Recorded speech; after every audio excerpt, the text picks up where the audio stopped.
सूर्यदेव आपको और मुझे पता है श्वेत का प्रतीक, रोशनी का प्रतीक, मगर उसके बावजूद भी शनिदेव जो कि उनके पुत्र हैं उनको काला रंग पसंद है।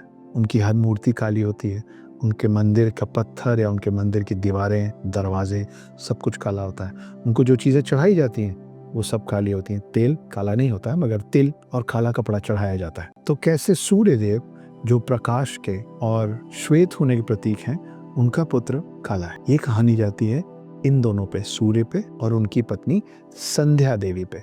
कौन है संध्या देवी? संध्या देवी थी राजा दक्ष की बिटिया। और राजा दक्ष कौन थे? माँ सती के पिता, ब्रह्मपुत्र थे, ब्रह्मा जी के पुत्र थे, जिनकी बहुत सारी संतानें थी।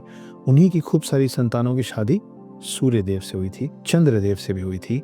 और सूर्यदेव की जो पत्नी थी उनका नाम था संध्या देवी। मगर एक समय ऐसा आ गया कि सूर्यदेव का तेज, उनका प्रताप इतना बढ़ गया कि संध्या देवी उसको बर्दाश्त नहीं कर पा रही, उसको बेयर नहीं कर पा रही। तो उन्होंने एक ट्रिक किया, उन्होंने अपना एक प्रतिरूप तैयार किया और वो चुपचाप चली गई अपने पिता के घर कुछ दिनों के, और समझा के गई अपने प्रतिरूप को कि तुम बिल्कुल वैसे ही बिहेव करना और सूर्यदेव को बिल्कुल वैसे ही ट्रीट करना जैसे कि मैं करती हूँ, ताकि उनको पता ही ना चले कि ये मैं नहीं हूँ, तुम हो। वो जो प्रतिरूप तैयार किया उसका नाम था छाया, शैडो। और छाया का रंग एक ही हो सकता है, काला, क्योंकि वो शैडो है। तो छाया से जो पुत्र हुए सूर्यदेव को वो हैं शनि। जैसे ही शनि हुए उनको सूर्यदेव ने देखा और सूर्यदेव ने बोला ये मेरा पुत्र नहीं हो सकता। और उसी के आसपास उनको ये पता चला कि उनके साथ जो रह रही है वो संध्या देवी नहीं है, प्रतिरूप है छाया। लेकिन इस समय के बीच में एक और कमाल की बात हुई थी, और वो कमाल की बात ये थी कि छाया जो थी वो शिव जी की बहुत बड़ी भक्त बनी।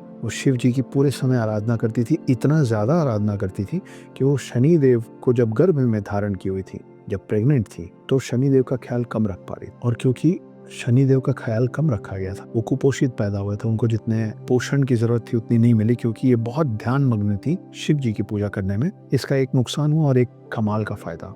नुकसान ये हुआ कि शनि बिल्कुल काले पैदा हुए, कुपोषित पैदा हुए, मगर उनको शिव का अंश भी मिल गया था। उनके पास शिव की कुछ क्षमताएं आ गई थी, जिसके कारण वो कभी भी किसी पे भी दृष्टि डालते तो उसका नुकसान निश्चित था। सबसे पहले जब शनिदेव को समझ में आया कि मेरे पिता मुझे अपनाने से नकार रहे हैं, तो शनिदेव ने उन्हीं पे दृष्टि डाल दी। भागते दौड़ते डरे हुए सूर्यदेव उनके पिता पहुंचे शिव जी के पास, और तब जाके शिव जी ने उस पूरे साढ़े साती बोलने या उस प्रकोप को बोलने वापस लेके सूर्य को सूर्य की जगह वापस बैठाया। तो ये है शनिदेव की शुरुआत।